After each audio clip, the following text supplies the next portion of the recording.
What's going on, guys? Welcome back to another edition of the Raw 411.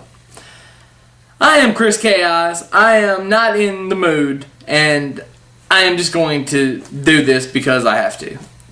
Because the man says I have to. Anyway, Raw, to me, subpar, a 5. I give it a 5 of a show.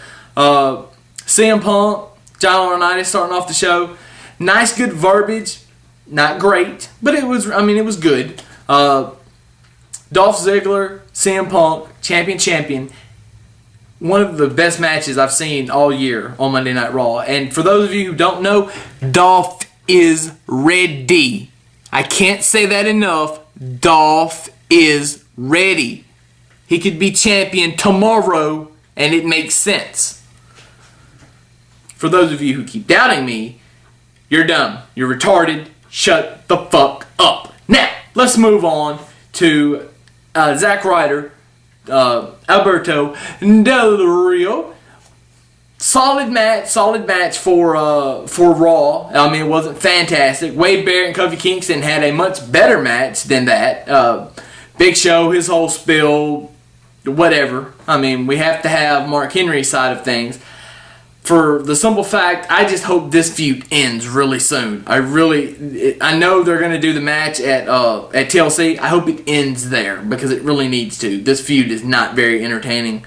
If they're going to give it to Show, I wish they would give it to Show and just leave it done. At this point, I just wish that Mark Henry would just come back, beat him, and that be done with it. And put him through a table because I think they're penciled in to have a tables match. So let it be done. For those of you who don't know, Jerry Lawler, who didn't speak much tonight, he lost his voice last night. I even tweeted about it last night. You could tell his voice was getting raspy in the main event match, and he was carrying a lot more of the load last night than he normally does, I think, and that's why that happened. As far as John Cena, well, Cena is whatever.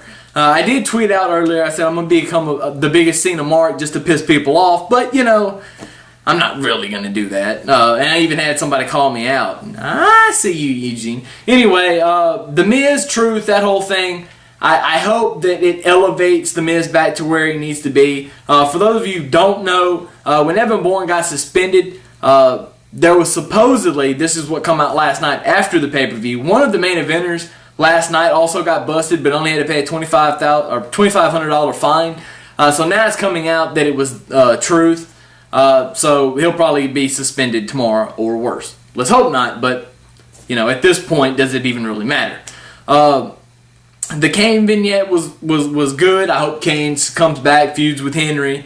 It needs to happen. I don't want it to feed into WrestleMania by no means, but Elimination Chamber have 2 matches: the Royal Rumble match, Elimination Chamber be those 2, and then whoever else in there with them, and then have whoever wins the Royal Rumble go ahead and go against, well, no, because Daniel Bryan's gonna cash in that night. Anyway, so yeah, that's pretty much all I got. I will do the It All Begins 2012, or It Begins 2012. I'll do that video later. I have my speculation on who it is, but you know, for the sake of time, I don't feel like doing it right now. I'm just gonna let you wait. But it's not Sting, it's not Chris Jericho, and it's not The Undertaker. I'm telling you, it's not any of those 3. Those 3 names just popped out. It's not any 3. If it was any of them, it would be The Undertaker. The verbiage is not right for Jericho, and I'm telling you, there's like a 99.99999% chance Sting will never sign with the WWE. So that is truth, and that means I have spoken. So, deuces to all, you guys be good, and I will see you next time on whatever the hell I decide to do next.